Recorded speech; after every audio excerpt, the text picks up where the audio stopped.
My name is Miss Shernelle Forde-Alleyne.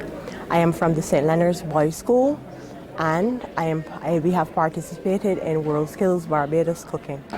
It was somewhat difficult preparing them for the competition, pertaining to getting groceries, preparation, allowing them to be well skilled in the knowledge, attitude. It was also very time consuming. Firstly, it would not have been me by myself.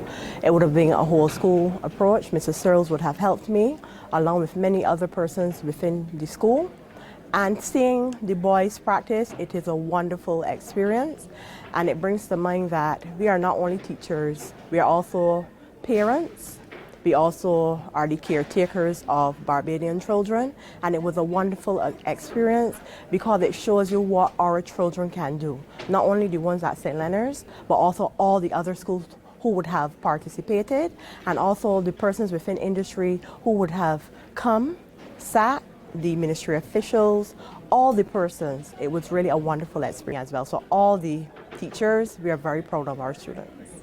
For those who would not have taken part this year, I think WorldSkills is every 2 years. So come prepare with your students and come and allow them to be prepared for industry, not just for doing the SBAs. Prepare them for industry and so as to get them ready with a skill and the right attitude for work.